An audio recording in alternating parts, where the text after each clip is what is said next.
Hello, gamers! Today, physics and box colliders. Let's go.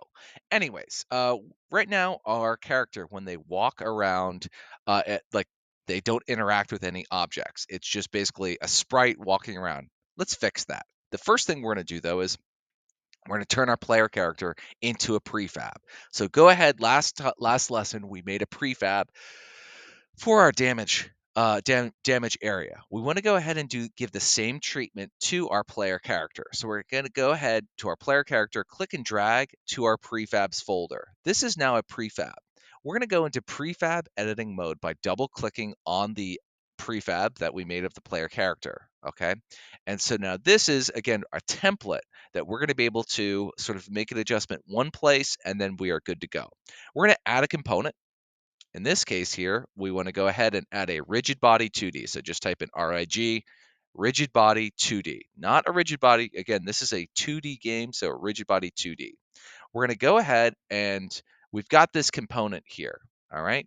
Now to exit out of prefab editing mode, we can either click on the scenes button or we can click on this arrow over here. So let's click on that arrow. Okay, and let's make sure that that flowed over. So we hear, this is the object in the game. This is the prefab. Let's go ahead and click on play and see what the problem is. All right, we have an issue.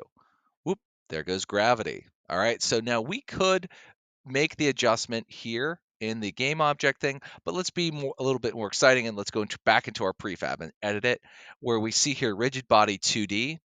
We're going to adjust our gravity settings. So we're going to change that gravity is going to be set to 0. Okay. We want to make it so that there is no gravity for our player character. Okay. So we want to make sure, again, gravity scale 0. Let's verify that our player character, yep, our gravity scale is set to 0. So when we click on play, we are good to go. Okay. So at this point, though, I mean, like, yeah, okay, great. Physics enabled.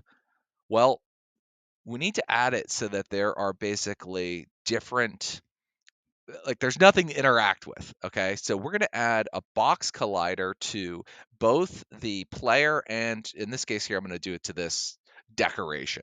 Okay. So let's go ahead here to our player. Let's go ahead and we're going to add a new component. Okay. In this case here, we're going to add a box collider 2D.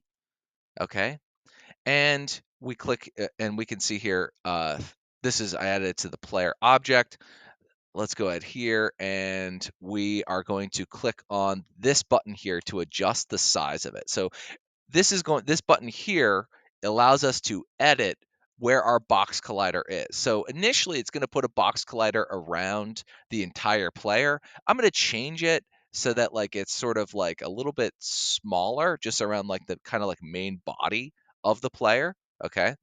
And then I'm going to do the same thing here to this object here. I'm going to add a box collider 2D. Okay. For this one, obviously I don't want a box collider around the entire thing. I'm just going to set it so that it is like this. I don't want it around its shadow. So now we'll see, let's click on play. And we see we've got, now this is an issue. Like we don't want our player, like the way the physics is working is like it is basically, you see this, first of all, there's jitter. Second of all, you see the player character is like rotating. So we got to fix this. All right. So we're going to go ahead. We're going to go to our player character and we are going to go to our rigid body 2D. Okay. And we're going to click on the constraints button. And we're going to go ahead and click on freeze rotation. And we're going to change that so it is frozen on the Z axis. And now, there we go. Now we need to, you see this kind of like jitter? We need to make some changes. Okay, so we got to go ahead and we need to go and adjust our player character script. One thing we need to do though, and I was kind of a bit undisciplined with this, is we want to push these changes that we added a box collider. We made some changes to our rigid body 2D. If you look at the prefab we made earlier, there's no box collider. Okay. And you can even see in the player character, If I go to, it says here prefab, this is the prefab I'm associated with. You see, if I click on overrides, there's some issues where, not issues, it's identifying like, hey, dude, like the rigid body and the is different. We have that constraint. And then I don't even have a box collider in the prefab mode. So in this case here, we want to push the changes that we made in the with the this like game object that is in our level. We want to push those changes to that like prefab template. So we go ahead to where it says overrides, we click on apply all. All right. Now, when we look at that prefab, we see all that stuff that we did has been pushed there.